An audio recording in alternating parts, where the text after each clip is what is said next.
tahu bahwasanya bahasa Turki itu cukup mudah gitu. Apa yang ditulis itu yang dibaca, seperti itu.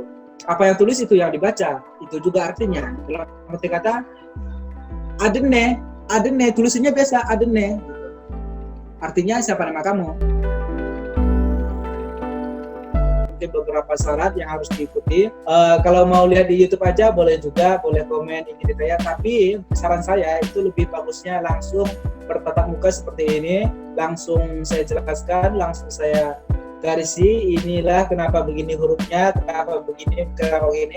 Kita membahas bagaimana tata cara berbahasa Turki dengan secara gramer, dengan fasih seperti itu. Kalau dalam bahasa Turki namanya grammar, kalau bahasa Inggris namanya grammar ya. Kalau bahasa Turkinya grammar. Begitu juga dengan vocabulary kalau bahasa Inggrisnya, kalau bahasa Turkinya kelimeleri gitu.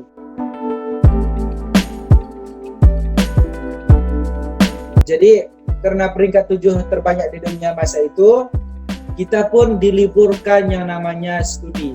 Bahkan ketika kita salat itu boleh salat berjamaah namun harus 2 meter gitu. Jikalau kita mau ngaji boleh ngaji namun harus 2 meter. Yaitu harus memakai maske. Kalau bahasa Indonesianya masker, kalau bahasa Turkinya maske. Maske takalem. Pakai maske katanya. Kita tahu bahwasanya di sini kalau jam-jam ini orang masih tidur gitu kan, pintunya itu masih ditutup. Yaitu salah satu syaratnya itu harus pakai masker. Jikalau kedapatan sama polisi, kita akan dibayar denda sebanyak 3.000 Turkish lira. Jikalau kita nggak pakai masker, langsung ditangkap, disuruh bayar. Kalau seandainya kita seperti ini kan kita udah bosan nih, diperingatkan, masker takalem katanya, pakai masker.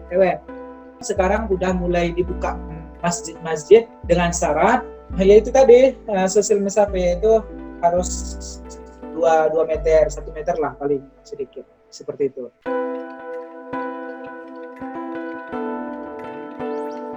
Yang terkesan sama saya akan menjawab sedikit banyaknya. Dulu sampai sekarang juga gitu. Dulu saya suka banget lagu India, film-film India. Mungkin setiap manusia berbeda kan. Bahkan dulu saya berpikir saya mau ke Hindia gitu. Studi ke Hindia, kuliah ke Hindia. Karena kenapa? Saya suka dengan lagunya, saya suka dengan bahasanya gitu kan. Ternyata Allah mentakdirkan kita ke Turki yang lebih baik ternyata. Kenapa saya bilang lebih baik? Bahwasanya kesannya itu di Turki, alhamdulillah gitu, kita dapat melihat sejarah peninggalan nabi-nabi dari Nabi Adam sampai ke Rasulullah Sallallahu Alaihi Wasallam, hatta sehingga sampai ke cucu Hasan Hussein. Pokoknya Nabi Musa yang dibelah laut masa itu, yang masa itu Fir'aun gitu loh, lenyap di Laut Merah kalau nggak salah sejarahnya. Kita lihat dengan mata kita sendiri gitu kan. Tokat Nabi Musa, Masya Allah. Enggak di YouTube, enggak di mana, nyata kita lihat ada di Turki. Tuh, dekatnya Hagia Sophia. Kemudian kita lihat telapaknya Nabi Adam, nyata di situ. Kemudian pecinya Nabi Yusuf, kita tahu kan Nabi Yusuf. Kemudian jubah Rasulullah, pedang-pedang Rasulullah, pedang sahabat Abu Bakar, Umar, Utsman, Ali. Ada kita lihat dengan mata, ya Allah. Kita mimpi atau apa? Nah, jawabannya gini. Kenapa orang Indonesia ketika mau umroh ke Turki dulu, salah satunya bahwa misalnya di Turki peninggalan kerajaan Rasulullah, kerajaan dulu ada di Turki. Rambut Rasulullah, jenggot Rasulullah. Kalau kita berbicara tentang peninggalan Rasulullah ya, di sini banyak. Ternyata aku diberikan kesempatan untuk melihat kenangan-kenangan Habibi, yaitu Rasulullah. Kemudian bagaimana kita di situ ada sejarahnya nih di Hagia Sophia dekat.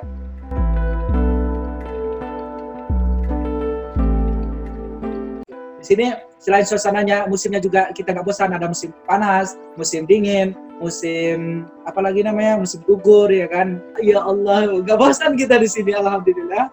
Di segi musim sih, kalau di segi makanan kita juga nggak bosan. Karena kenapa? Ya udah, kita nggak bosan ini, kita nggak suka bau, kita nggak suka ini apa namanya, contohnya kita nggak suka madu, ada coklat gitu. Kita nggak suka apa namanya itu anggur, ya ada apel gitu.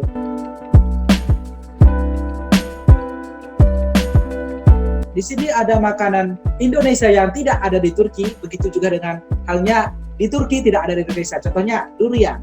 Durian di Turki nggak ada, kelapa di Turki nggak ada, rambutan di Turki nggak ada, salak di Turki nggak ada.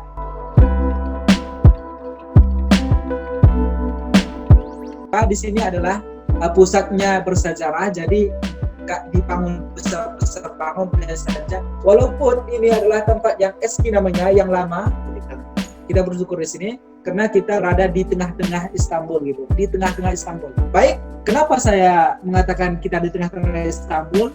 Itu ada namanya Masjid Anti itu, di situ ada suatu tempat yang berbentuk biru dia benteng. Di situ banyak orang berfoto-foto, ada tulisannya disinilah di tengah Istanbul. Ada dikelilingi oleh masjid-masjid peninggalan kerajaan-kerajaan dulu. Kalau kita ingin melihatnya, kita akan lihat sedikit banyaknya tentang peninggalan sejarah masjid-masjid yang ditinggalkan oleh kerajaan-kerajaan dulu. Di sini bahwasanya pertama kita ini dikelilingi oleh sejarah-sejarah. Ini ada namanya Klender. Kita ketahui bahwasanya benteng-benteng ini, kita tahu kan gimana benteng-benteng ini adalah tempat pengairan terbesar di Turki. Nanti ada kita lihat, boleh lihat di YouTube Amran Channel juga udah dikunjungi. Di situ besar banget tempat penampungan air gitu di seluruh Turki gitu. Di sini kan kalau kita ketahui nggak seperti di Indonesia. Di Indonesia kan ada rawa, ada air sungai, ada apalah lagi namanya itu, ada selanjutnya lah gitu. Kalau di sini kan kita ketahui bahwasanya laut semua laut gitu kan. Jadi orang tuh membuat sebuah penampungan terbesar itu semua ini, lihat Turki ini semua mendapatkan air tersebut, yaitu dengan cara ini ada jalannya seperti itu. Ini bangunannya ini sudah ini apa namanya, udah lama ini, udah bersejarah. Itu Masjid Pertengahan Istanbul. Di situ nanti ada sebuah bangunan, bukan bangunan, sebuah benteng ya, benteng namanya kecil seperti 1 meter 2 meter lah kira-kira. Di situ ada berbentuk hijau dia dan ada tulisannya di situ bahwasanya itu adalah di tengahnya Istanbul. Jangan lupa di sini juga kita ketahui bahwasanya yang kita kenal selama ini Mas Fatih, Sultan Al-Fatih gitu kan, yang menaklukkan Konstantinopel gitu. Kita tahu sejarahnya, ada juga film-filmnya. Inilah dia. Ini adalah masjidnya, nampak nggak? Nampak. Arah ya, untuk sebagai kenangan bahwasanya beliau itu adalah orang kerajaan gitu, Islam gitu kan. Dulunya kan walaupun mereka menang pertempuran Islam pada masa itu, namun mereka tidak membunuh orang non-muslim yang tidak bersalah, dalam arti kata tidak melawan. Kan kita ketahui bahwasanya kafir itu terbagi dua, ada namanya kafir zimmi dan juga kafir harbi, yaitu boleh diperangi dan juga tidak boleh berperang. Di sini sebenarnya laut nih, di bawah ini laut, tapi karena kita kurang atas kan, di bawahnya ini laut nih. Di bawah ini itu ada masjid tuh, itu ada masjid, di bawahnya laut, kemudian ada lagi ini kan ada jembatan gitu kan.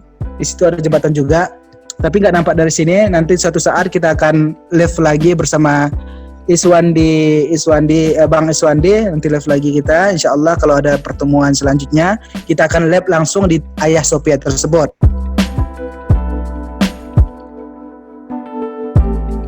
Yang saya sampaikan kepada kawan-kawan yang melihat atau menonton video ini, jadi kalian harus ke Turki. Kalau kalian mempunyai rezeki, harus ke Turki. Kenapa?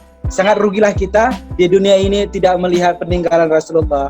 Hatta bahkan kalau seandainya kalian mau ke umroh gitu kan, selama ini kita tahu bahwasanya saya harus hajikan orang tua, saya harus ini, kita berusaha.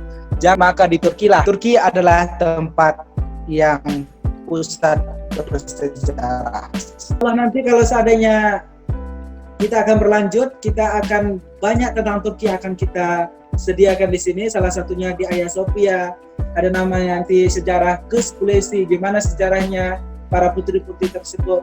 Kemudian kita akan nanti menceritakan tentang sejarah-sejarah bagaimana cara ke Turki. Kemudian apa sih tips-tips kalau seandainya pengen ke Turki. Kemudian bagaimana budaya kultur tentang Turki dengan apanya itu, dengan matangnya, dengan jelasnya kita akan jelaskan satu persatu melalui YouTube Jenjak Wadi. Jangan lupa like, komen, dan subscribe, dan jangan lupa klik tanda lonceng biar tidak ketinggalan jejak Iswandi.